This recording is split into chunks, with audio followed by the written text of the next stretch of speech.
मकर राशि वाले बंधु, आप सभी का स्वागत है, अभिनंदन करते हैं मकर राशि भिंड यूट्यूब चैनल में।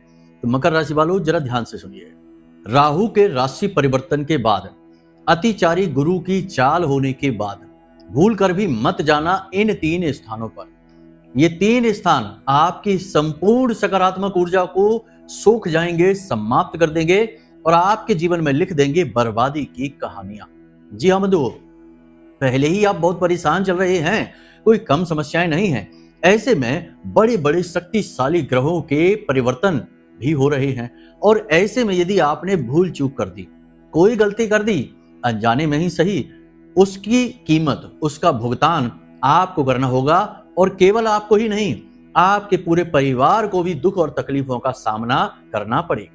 याद रखना कि जब भी दुख, तकलीफ, परेशानी किसी एक व्यक्ति के जीवन में आते हैं तो वह किसी एक व्यक्ति के जीवन में नहीं है, असल में वे पूरे परिवार के दुख तकलीफ बन जाते हैं। कैसे? कोई व्यक्ति यदि दुखी है परिवार में तो अन्य लोग सुखी रह सकते हैं? नहीं।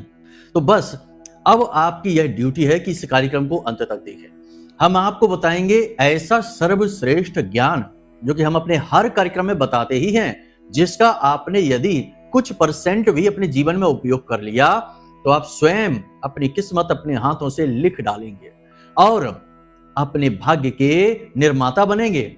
जी हाँ बंधुओं, इंसान अपने भाग्य, सौभाग्य को खुद ही निर्मित कर सकता है और दुर्भाग्य को भी खुद ही निर्मित करता है गलतियों के माध्यम से। इसीलिए गुरु की आवश्यकता होती है जो पल प्रतिपल मार्गदर्शन करे, चाणक्य की भांति, जो एक छोटे से चरवाहे को राजा बना सकते हैं। भाग्य लिख दिया उनका। इसी प्रकार आज हम आपको यह श्रेष्ठ ज्ञान देने जा रहे हैं। हम आपको कुछ महत्वपूर्ण बातें बताने जा रहे हैं, सावधानियां और गलतियों के प्रति जागरूक करने जा रहे हैं और अतिचारी गुरु जो कि दुगनी शक्ति के साथ अब गोचर कर रहे हैं, इनका लाभ आपको कैसे मिलेगा, ऐसे विशेष गुर आपके अंदर उत्पन्न करने जा रहे हैं। गुरु वही जो गुर उत्पन्न करे और दुर्गुणों से दूर करे, यानी कि अंधकार से प्रकाश की ओर लेकर जाए, वही है गुरु। तो वही आज हम करने जा रहे हैं। साथ ही साथ आपको बताएंगे 3-4 ऐसे छोटे छोटे लेकिन बेहद सटीक उपाय जो आपको अब कर लेने हैं। समय आ गया है। इन उपायों से आपको ना केवल गुरु का पूरा लाभ मिलेगा, यानी बृहस्पति आपके पूर्ण अनुकूल हो जाएंगे और दुगनी शक्ति के साथ आपके जीवन में धन संपत्ति की बरसात करेंगे। साथ ही साथ आपके राहु भी पूर्ण रूप से अनुकूल होंगे। बहुत ही सटीक उपाय हैं, इन्हें कर जरूर लेना। आपकी किस्मत बदलेगी 100% गारंटी के साथ। और एक खास बात, एक ऐसा छोटा सा लेकिन बड़ा शक्तिशाली उपाय, शुक्र को जागृत करने का, एक्टिवेट करने का और इसका लगातार कंटिन्यूअस लाभ लेते रहने का सटीक उपाय। मतलब कि आज का यह कार्यक्रम ना केवल मुसीबतों से बचाएगा आपको, बल्कि आपको लेकर जाएगा जगमगाते हुए कामयाबी के उस पथ पर जिसकी आपने हमेशा तमन्ना की है, हमेशा सपना देखा है। जी हाँ बंधु, आप माने या न माने, लेकिन कहीं ना कहीं अंतःकरण में आपके यह चाहत बैठी है। जी हाँ, सुख की चाहत, शांति की चाहत, धन वैभव की चाहत और तरक्की की, आपका रुतबा दबदबा बने, इस बात की। जी हाँ, तो बस आज अब आपको इस कार्यक्रम पर अंत तक रुकना है, सारी बातें समझना है और एक एक बात को नोट करते चलना है। जब आप इन कार्यों को अपने जीवन में करेंगे, आपको प्रामाणिकता के साथ हम कहते हैं कि 100% लाभ प्राप्त होकर ही रहेंगे। ये हमारा वादा है आपसे। इस कार्यक्रम को बिल्कुल भी हल्के में मत लेना। जो बातें बता रहे हैं उन्हें बिल्कुल भी अनदेखी मत करना। एक एक बात पत्थर की लकीर के समान है, पूर्ण रूप से ज्योतिषीय आकलन और शास्त्रीय पद्धतियों पर आधारित है। प्रमाण हम बीच बीच में आपको देते चलेंगे। बिना प्रमाण तो हम कुछ कहते ही नहीं है, ये आप अच्छी तरह से जानते हैं यदि आप हमारे कार्यक्रमों को लंबे समय से देखते चले आ रहे हैं। तो उम्मीद करते हैं कि आप इस कार्यक्रम में अंत तक ठहरेंगे और स्वयं अपने भाग्य के निर्माता बनेंगे। जी हाँ, तो बस माई का नाम लेते हैं, जयकारा प्रेम से लगाते हैं, कमेंट बॉक्स में भक्ति के साथ, पूरे भाव के साथ लिख डालिए, जय मां भद्रकाली कृपा करो। महामाई ने निश्चित कृपा कर ही दी है, तभी तो यह कार्यक्रम आप तक पहुंचा है, वरना क्या आवश्यकता थी कोई आपको रोके, टोके और बताए कि ये करो, ये ना करो। ये माई की कृपा ही तो है। हमारे माध्यम से आप तक पहुंच रही है, क्योंकि हमने माई की सेवा की है, साधना की है, उनके चरणों में पड़े रहते हैं। तो किसी न किसी को तो भगवान माध्यम बनाते ही हैं, खुद तो प्रकट हो नहीं जाएंगे। तो बस समझ लीजिए कि माध्यम हम बनकर आपके सामने आ गए हैं। तो बस यदि भाव माई के प्रति और गहरा है तो कमेंट बॉक्स में ये भी लिख देना कि मैं भी माई के परिवार का हिस्सा हूं। याद रखना कि आपका भाव ही भगवान को चाहिए, बाकी भगवान को क्या आप और हम दे सकते हैं? कुछ भी नहीं। तो बस भाव जो बिल्कुल मुफ्त है, फ्री है, परंतु बहुत ज्यादा महंगा है। हर एक के बस की बात नहीं कि अपना भाव किसी को दे दे, अपनी भावनाएं किसी को दे दे।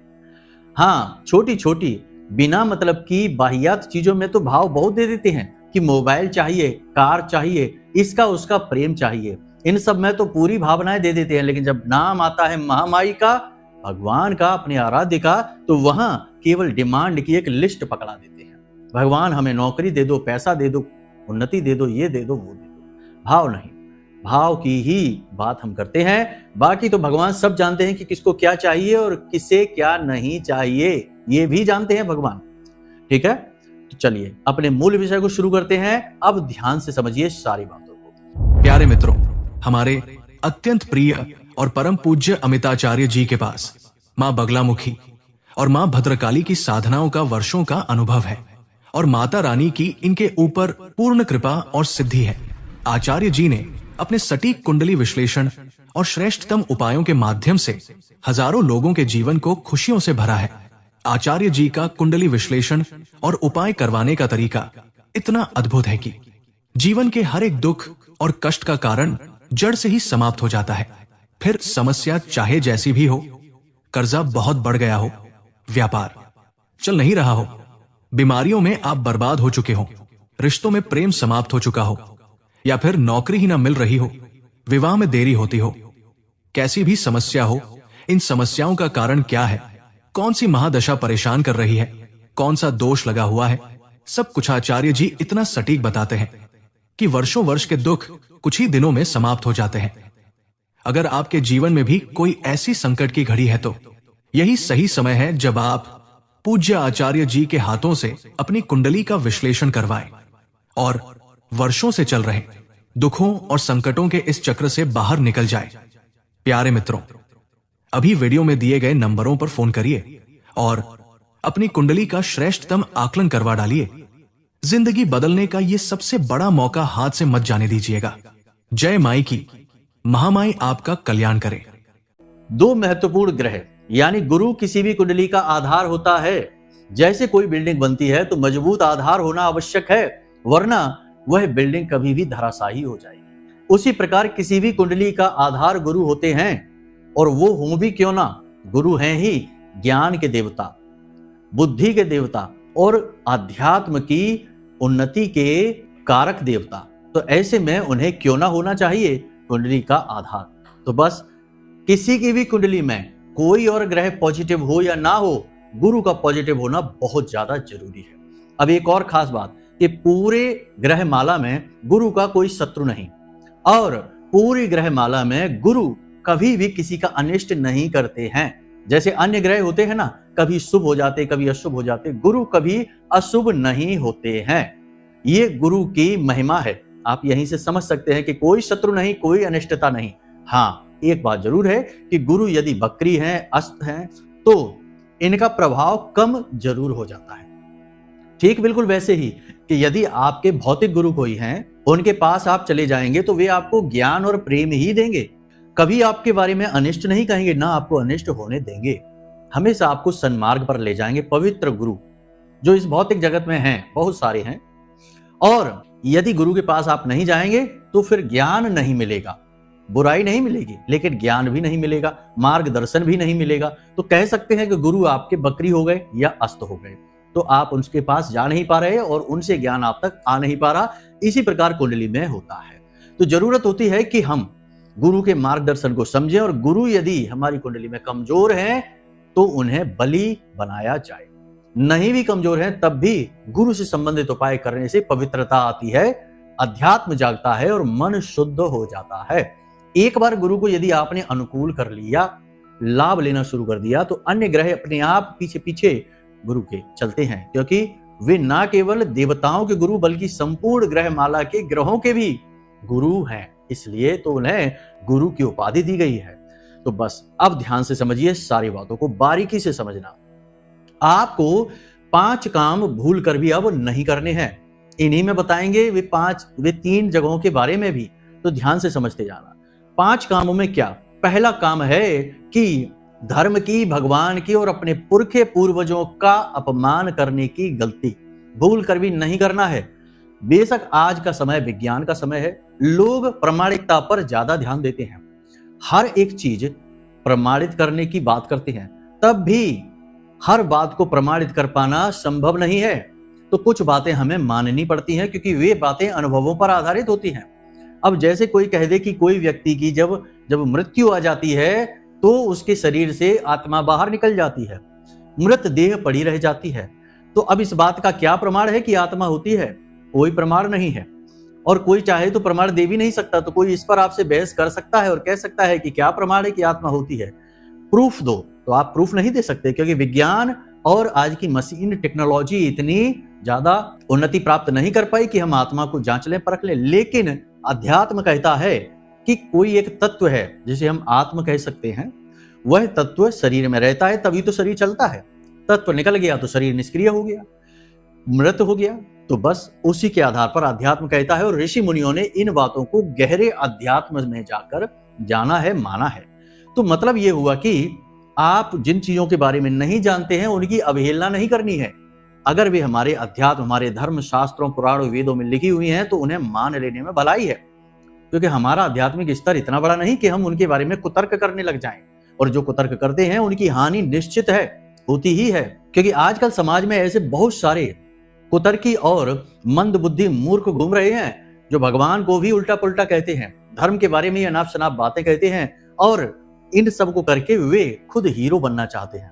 सोचते हैं कि बड़े वैज्ञानिक हैं, लेकिन जब मृत्यु आएगी तो सारा विज्ञान धरा का धरा रह जाएगा और अध्यात्म से आमना सामना हो जाएगा। जब यमदूत खींच कर ले जाएंगे तो रोते चिल्लाते जाएंगे। तो कहने का मतलब यह है कि जिन बातों को नहीं जानते उनका अपमान भी नहीं करते हैं। तो ईश्वर का, धर्म का, गुरुजनों का, माता पिता का और पुरखे पूर्वजों का, पितरों का कभी अपमान नहीं करना, भूल कर भी नहीं करना। ये सबसे बड़ी सावधानी है, यह आपको आने वाले समय में नहीं करनी है। आज से ही नियम बना लेना है। दूसरा नियम, जितना हो सके उतना खान पान अपना शुद्ध रखना है। तेज मसालेदार भोजन, बहुत गर्म भोजन और मांसाहार वगैरह है आपको भूल कर भी नहीं लेने, क्योंकि ये आपकी मानसिकता को दूषित कर देंगे। गुरु अतिचारी हैं, अतिचारी गुरु यानी कि देवताओं के भी गुरु हैं वो। वे आपकी तामसिक प्रवृत्ति को पहचान जाएंगे और आपका नुकसान कराना शुरू कर देंगे। अब नुकसान कैसे कराएंगे? अपने शुभ आशीर्वाद देने आपको बंद कर देंगे। और जिसके पास गुरु का आशीर्वाद नहीं है उसके साथ क्या है? उसके साथ देवता नहीं है, उसके पास भूत प्रेत हैं। और क्या करेंगे? आपको बर्बाद कर देंगे। तो ऐसे में गुरु का आशीर्वाद बेहद आवश्यक है। तो ये भूल ना करें, अपने खान पान को शुद्ध रखें और सात्विक रखें। हम ये नहीं कह रहे कि सूखी रोटी खाइए, प्रेम से जो साधारण सा भोजन है उसे खाइए, किसी की हिंसा करके भोजन ना खाइए और बहुत तेज तीखा मसालेदार ना खाइए, जिससे मन शुद्ध रहे आपका। ठीक है। अगली सावधानी यह है कि शराब, सट्टेबाजी, शेयर मार्केट और इसी प्रकार के कम मेहनत के या बिना मेहनत के अमीर बनाने वाली जो योजनाएं हैं उन सब पर पैसा लगाना आज से बंद, क्योंकि जो भी ये कार्य करेगा वो बर्बाद हो जाएगा। याद रखना कि जो धन आप अपने पास लेकर आते हैं वो धन केवल कागज के नोट नहीं है, वे ऊर्जा है। आप अपनी ऊर्जा खर्च करेंगे तब बदले में महालक्ष्मी की ऊर्जा आपके पास आएगी धन संपत्ति के रूप में। लेकिन यदि आप कोई ऐसा कार्य कर रहे हैं कि जुआ खेलना चाहते हैं, सट्टेबाजी करते हैं, ना जाने क्या क्या तरीके हैं। हम तो कुंडली विश्लेषण करते हैं, लोगों से बात करते हैं तो लोग बताते हैं बड़ी विचित्र बातें, हम तो सुनकर चौंक जाते हैं कि ये सब भी होता है, हमने तो केवल जुआ सुन रखा था। तो अब इन तरीकों से धन कमाने की कोशिश करेंगे तो बर्बाद हो जाएंगे। तो अपने धन को सुरक्षित रखिए, पैसे को सुरक्षित रखिए और मेहनत कश तरीकों को अपनाइए। हाँ, ये बात अलग है कि जब आप अनुभवी होते जाएंगे तो मेहनत कम होती जाएगी, लोग जुड़ते जाएंगे और आप एक बड़ी कंपनी, एक फैक्ट्री और एक बड़े उद्योग के मालिक बन जाएंगे, तब मेहनत बहुत कम रहेगी। लेकिन हर बड़े आदमी ने जो बहुत कामयाब है उसने शुरुआती स्तर पर बहुत कठोर परिश्रम किया ही है, क्योंकि आज आप अपनी ऊर्जा खर्च करेंगे तो कल महालक्ष्मी की ऊर्जा आपको प्राप्त होगी। ये लेन देन ऊर्जाओं का है। हमें लगता है ऐसा है कि हमें पैसा मिल रहा है, धन मिल रही है, ये मायने ही नहीं रखता। धन संपत्ति कागज के नोट नहीं है, ये एक ऊर्जा है जो आपके पास आती ही तब है जब आप यहां से अपनी ऊर्जा को ट्रांसफर करते हैं, यानी कि मेहनत करते हैं। तो इस भ्रम को न पालना कि बिना मेहनत किए कोई अमीर बन जाता है। इन चक्करों में लाखों लोग बर्बाद हो चुके हैं। जरा जरा सी उम्र के बच्चे आजकल के मोबाइलों के चक्करों में पड़कर मिट चुके हैं, बर्बाद हो चुके हैं, अपने माता पिता को लाखों के कर्जों में डुबा चुके हैं। आप सावधान हो जाना, अतिचारी गुरु आपको मिटा देंगे और राहु का राशि परिवर्तन आपको और गहरे गड्ढे में दबा देगा। तो सावधानी ही बचाव है। इसी के साथ साथ आप खुद अपना आकलन करिए। झूठ, व्यभिचार, अनाचार, अत्याचार, वाणी से, अपने कर्मों से किसी की हिंसा, ये सारे कार्य आपको छोड़ देने हैं, क्योंकि इनसे तो वैसे भी किसी का भला नहीं हुआ, तो आपका कैसे हो जाएगा। अपनी वाणी को विनम्र रखिए, शांत रहिए, मन को शांत रखिए और अपने लक्ष्य को भेदने के लिए बिल्कुल एकाग्र हो जाइए। सब कुछ भूल जाइए, बिल्कुल अर्जुन की भांति केवल चिड़िया की आंख देखनी है। यही एकमात्र तरीका है। याद रखना, शुक्र और राहु जीवन में बेशुमार धन दौलत और भयंकर कामयाबी दिलाने के लिए जाने जाते हैं, लेकिन इनका सबसे बड़ा वीक पॉइंट यही है कि जब आप बार बार अपने लक्ष्य पर संदेह करते हैं और बदलते रहते हैं, तो कभी ना तो शुक्र आपका फलीभूत होगा, ना राहु आपको कभी अनुकूल फल देंगे। लेकिन जैसे ही आपने एक लक्ष्य बनाया और सब कुछ भूलकर उसके पीछे पड़ गए और दिन रात कठोर परिश्रम करके उसे पाने की कोशिश की, तो आपका राहु पॉजिटिवली एक्टिव होगा, शुक्र आपका भयंकर तरीके से आपके साथ हो जाएगा, पॉजिटिव हो जाएगा, एक्टिवेट हो जाएगा और आपको लक्ष्य प्राप्त करने में पूरी मदद मिलेगी। जी हाँ बंधुओं, इसी के साथ साथ पूजा पाठ, अध्यात्म, चाहे मन लगे या ना लगे, करना शुरू करिए। मंदिर जाइए, ध्यान करिए, मेडिटेशन सर्वश्रेष्ठ समाधान रहेगा इस समय पर आपके लिए।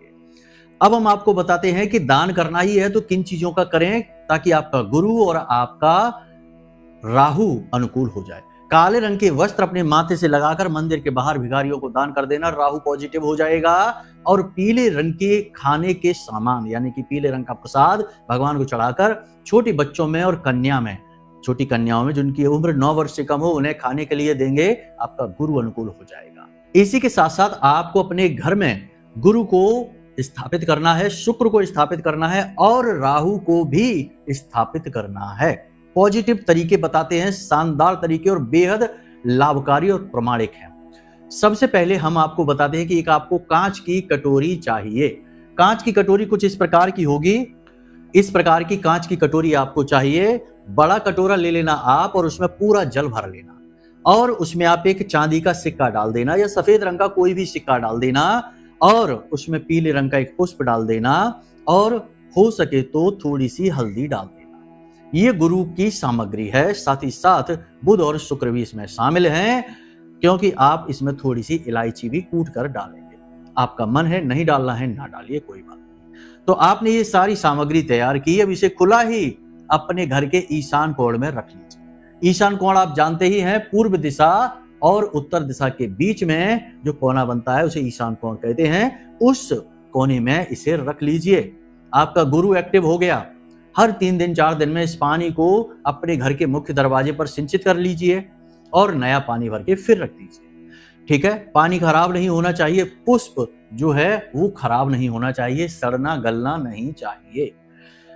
आप अपनी कुंडली में भी गुरु की स्थिति को देखें और याद रखें, यदि आपको थोड़ी बहुत कुंडली देखनी आती है तो यह और भी ज्यादा सटीक हो जाता है कि गुरु आपकी कुंडली में कहां बैठे हैं। मान लेते हैं जैसे कि कुंडली का जो पहला भाव है वह पूर्व दिशा होती है, तो पूर्व दिशा के आधार पर यदि 7वें भाव में गुरु बैठे हैं तो पश्चिम दिशा में रखें इस कटोरे को, और यदि गुरु प्रथम भाव में बैठे हैं तो पूर्व दिशा में रखें इस कटोरे को। इसी प्रकार यदि 10वें भाव में गुरु बैठे हैं तो दक्षिण दिशा में, अपने घर की दक्षिण दिशा में इस कटोरे को रख दें, और यदि 4th भाव में गुरु बैठे हैं तो उत्तर दिशा में रख दें। यह और भी सटीक होगा, क्योंकि जैसा आपकी कुंडली में गुरु की स्थिति है, भाव है, वैसी ही स्थिति आपने अपने घर में निर्मित कर दी। यानी गुरु को स्थापित करने का सर्वश्रेष्ठ तरीका है यह। इस प्रकार गुरु आपके पूरी तरह से अनुकूल हो जाएंगे और आपको दिन दूनी रात चौगुनी तरक्की मिलेगी। इसी प्रकार आपको अपने घर की नैऋत्य कोण में, यानी आपके घर का जो दक्षिणी कोना और दक्षिण दिशा और पश्चिम दिशा के बीच में जो कोना है, वहां माता सरस्वती की एक छोटी सी फोटो लगा दीजिए दीवार पर पवित्रता का ख्याल रखना, टॉयलेट वगैरह की दीवार ना हो या मुख्य दरवाजे की दीवार ना हो। बाकी आप यदि कोई कमरा है तो वहां प्रकाश की पूरी व्यवस्था रखिए, साफ सफाई रखिए और एक माता सरस्वती की छोटी सी फोटो फ्रेम करा के, लकड़ी के फ्रेम करा के वहां लगा दीजिए। राहु की आराध्य देवी है माता सरस्वती, और माता सरस्वती यदि वहां स्थापित हो गई तो राहु पूरी तरह से पॉजिटिव हो गया, डरने की कोई बात ही नहीं है। इसी के साथ साथ जैसे ही 18 मई को राहु का राशि परिवर्तन हो, एक घड़ी जो काले रंग की हो दीवार पर लगाने वाली, उस घड़ी को ले जाकर मंदिर में दान कर दो। मंदिर में जाकर यह कह देना कि घड़ी को किसी दीवार पर लगा दो जिसे लोग देखें। अगर ये काम आप करने में कामयाब हो जाते हैं तो राहु की पूरी तरह से पॉजिटिव एनर्जी आपको चारों तरफ से घेर लेगी, आपका उद्धार निश्चित है। याद रखना कि जिसको राहु तारे उसे फिर कोई ना मारे, ये ज्योतिष की सबसे मशहूर कहावतों में से एक है। तो राहु आपको तारने के लिए आगे बढ़कर आएंगे और आपका उद्धार कर डालेंगे। अब बात करते हैं 3 स्थानों के विषय में। कौन से हैं वो 3 स्थान जहां आपको भूल कर भी अब नहीं जाना है, क्योंकि राहु का भी राशि परिवर्तन हो चुका है। तो ध्यान से समझिए, यानी कि अभी नहीं हुआ तो 18 मई को हो ही जाएगा। तो ये स्थान कौन से हैं, यहां आपको नहीं जाना। सबसे पहला स्थान कि जहां जुआ या शराब या सट्टेबाजी का कार्य हो रहा है, क्योंकि ये जो जगह हैं यहां राहु पूरी शक्ति के साथ स्थापित होता है निगेटिव तरीके से। यानी राहु पूर्ण रूप से निगेटिव और पूर्ण रूप से पॉजिटिव भी हो सकता है। तो यहां पर राहु की पूरी तरह से निगेटिव एनर्जी होती है, यहां आपको भूल कर भी नहीं जाना है। कम से कम राहु के राशि परिवर्तन के 7 दिन तक, जी हां 7 दिन तक राहु का प्रभाव आपको बर्बाद कर देगा। वो रूपरेखा बन जाएगी कि आप पूरी तरह से मिट जाएंगे। तो ऐसे स्थान पर आपको नहीं जाना है। दूसरा स्थान शमशान घाट या कब्रिस्तान। राहु के राशि परिवर्तन के 7 दिन के अंदर अंदर इस स्थान पर भी आपको नहीं जाना है। ये अंत की शुरुआत है, और अंत की शुरुआत यानी जहां अंत होता है वहां पर यदि हम पहुंच जाएंगे तो वहां पर भी बहुत निगेटिविटी होती है और राहु निगेटिवली एक्टिवेटेड रहता ही है। वहां आप पहुंच जाएंगे तो आपका राहु कितना भी आप उपाय करके पॉजिटिव कर लेंगे, निगेटिव हो ही जाएगा।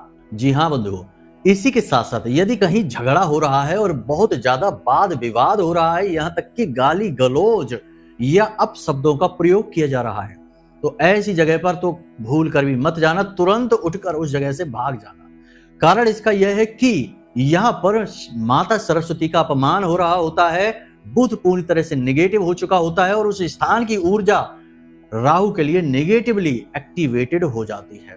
यानी कि वहां पर आप यदि रुकेंगे भी तो आपका राहु पूरी तरह से निगेटिव हो जाएगा और आपको बर्बाद कर देगा। अब कोई यहां पर यह कुतर्क कर सकता है कि भला हम तो नहीं कह रहे कुछ उलझुल, हम तो बस वहां पहुंच गए या खड़े हैं, तो हमारा नुकसान कैसे हो सकता है। एक उदाहरण से समझिए कि कुछ लोग यदि जुआ खेल रहे हैं और उस स्थान पर यदि आप बस खड़े ही हैं तो पुलिस आएगी, तो पुलिस आपको या आप खेले या ना खेलें तब भी उठा ले जाएगी और कहेगी कि आप भी खेल रहे थे, आप चिल्लाते रहिए, क्योंकि उस जगह का वातावरण ही ऐसा है। ऐसे ही कहीं पर कोई मदिरा पान कर रहा है, बहुत सारे लोग, आप वहां पर बैठ ही जाइए तो देखने वाले तो यही समझेंगे ना कि आप भी वहां पर यही कार्य कर रहे हैं, वरना आप वहां बैठे ही क्यों हैं। यदि आपको इन चीजों में रुचि नहीं है तो आप वहां रुकेंगे क्यों। आप वहां रुके हैं, इसका मतलब आपकी वहां रुचि है। आप चाहे आज सेवन कर रहे हैं या नहीं कर रहे हैं, कल आप जरूर करेंगे ही। तो ऐसी स्थिति में आपको पूर्ण प्रभावित करती हैं ये ऊर्जाएं, और स्थान की ऊर्जा बहुत शक्तिशाली होती है। इसका प्रमाण है कि आप कभी मंदिर जाइए, आपका मन कितना भी खराब हो, नकारात्मक हो, कुछ देर मंदिर में भगवान के विग्रह के सामने आंख बंद करके बैठ जाइए या आंखें खोलकर भगवान के विग्रह का दर्शन करते रहिए, आपकी नकारात्मकता दूर हो जाएगी, मन शांत हो जाएगा। ये सकारात्मक ऊर्जा का प्रभाव रहेगा, क्योंकि मंदिर में पूर्ण सकारात्मक ऊर्जा का तेज प्रवाह रहता है। इसीलिए मंदिर जाने की सलाह अक्सर हम आपको देते ही रहते हैं। तो कुतर्कों के चक्कर में यदि आप पड़ेंगे तो फिर बस यही करते रहिए कि हर चीज का खंडन करिए और अपने अनुसार चीजों को तोड़ मरोड़ कर अपने जीवन में लेकर आइए। लेकिन इस तरह बात नहीं बनेगी, इस तरह तो केवल और केवल कंफ्यूजन बढ़ेगा, बर्बादी आएगी और बस जीवन भर उलझी चीजों को सुलझाते सुलझाते ही निकल जाएगा। बेहतर यह है कि गुरुजनों के बताए मार्ग पर आंख बंद करके चलिए और सफलता आसानी से प्राप्त हो जाएगी और जीवन शुद्धता सकारात्मकता के साथ बीतेगा और अंत महामाई के चरणों में होगा, यह प्रभु के दरबार में होगा। समझ में आई बात? इसलिए तो ये सारी बातें आपको बताते हैं। अब कुछ लोगों को तो अच्छी लगती है, जो बहुत कहते हैं कि गुरुजी आपने बहुत अच्छा बताया, धन्यवाद। और कुछ महामूर्ख कुतर्की बस आकर उल्टे सीधे कमेंट कर लेते हैं, मन भर लेते हैं अपना। कोई बात नहीं, महामाई जब उन्हें सद्बुद्धि देंगी तो अपने आप हाथ जोड़कर आएंगे माई के दरबार में, और माई उन्हें क्षमा करके फिर से उनका जीवन खुशियों से भर देंगे, क्योंकि माँ तो माँ है, वो किसी से वैर नहीं कर सकती। तो उम्मीद करते हैं कि सारी बातें आपको समझ में आ गई हैं। इन बातों का जीवन में उपयोग करिए और अपने जीवन को खुद अपने हाथों से सुंदर बना डालिए, क्योंकि सब कुछ आपको ही तो करना है। तभी तो तुलसी बाबा ने लिख दिया कि कर्म प्रधान विश्व करे राखा, जो जस करहि सो तस फल चाखा। तो बस अच्छा करिए, अच्छा फल चखिए, वरना नकारात्मकता के साथ नकारात्मक फल, बुरा फल तो मिलेगा ही मिलेगा। अब यदि मन में कोई प्रश्न उठे या कुंडली का विश्लेषण कराना है तो नंबर वीडियो में दे रखे हैं, इन नंबरों पर फोन करिए और हमसे कुंडली का विश्लेषण करके मार्गदर्शन प्राप्त कर लीजिए। चलिए बंधु, आज के इस कार्यक्रम को यहीं विराम देते हैं। हमेशा हंसते रहिए, मुस्कुराते रहिए, सकारात्मक रहिए, महामाई पर अपनी आस्था और विश्वास बनाकर रखिए, क्योंकि आपका उद्धार तो वहीं से होना है। प्रेम से बोलिए जय माई की। हमारे प्रिय और परम पूज्य आचार्य जी ने अपनी साधनाओं के अनुभवों पर आधारित शक्तिशाली उपाय और क्रियाओं के माध्यम से हजारों लोगों के जीवन को पूरी तरह से बदला है। आचार्य जी के द्वारा बताया गया हर एक उपाय इतना सटीक और कारगर होता है कि जो भी इसे पूरे भाव के साथ कर लेता है, उसे साक्षात महामाई की कृपा और आशीर्वाद प्राप्त हो जाती है। इसलिए निसंकोच इन उपायों को पूरे भाव के साथ करिए, आपका कल्याण होगा। जय माई की।